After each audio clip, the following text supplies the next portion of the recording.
Hey guys, Giuliana Pallotta here from Coldwell banker Ronan Realty.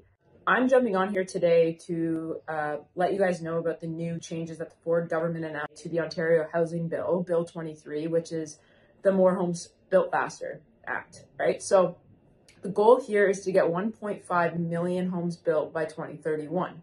The Ford government announced some more changes to the act, or they proposed more changes to this act. So what they've done, and I'm just going to outline kind of some of the announcements that he's made to keep you guys informed. So the first one is that they're revamping development charges on condos and other projects to streamline the previous 5-year phase on hikes that they did have. So starting June 1st, there's going to be exemptions and discounts on these fees for builders that are building affordable housing, which we definitely need.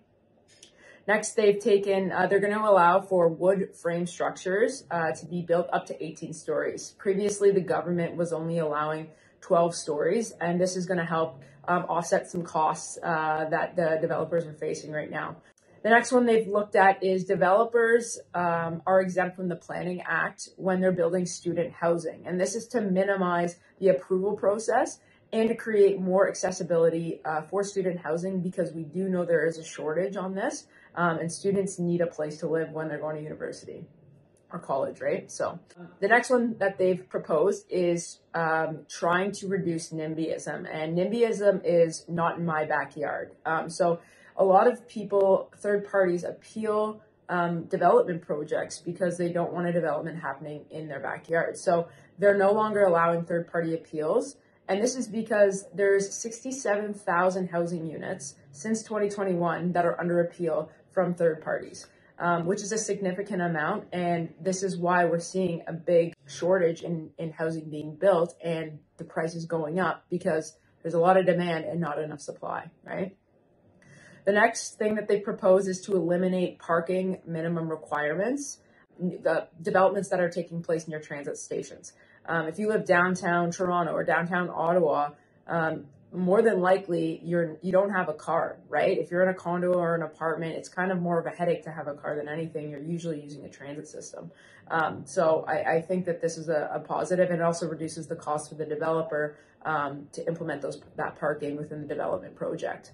They're looking at a proposal of, it's called use it or lose it. And so they're allowing municipalities to actually withdraw permits for stalled housing developments, and they're prioritizing infrastructure and servicing for ready-to-go projects.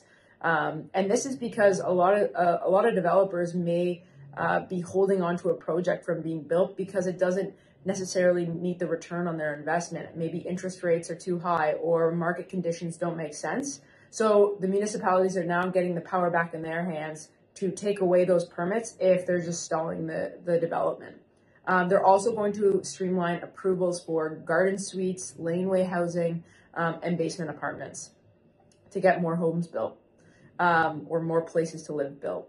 And then lastly, what they're doing is they are allowing proponents to appeal to the Ontario Land Tribunal when a municipality refuses an application on a settlement boundary expansion, which is outside the Greenbelt.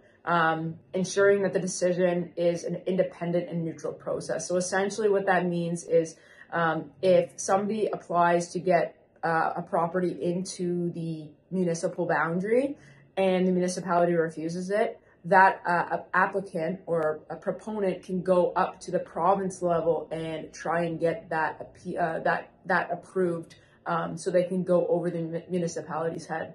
That is very important information and very interesting. So if you guys have any questions about any of this kind of stuff, or you want us to send you kind of the link and summary to the recent announcement, please let us know, reach out. And otherwise, have an awesome day, guys. Take care.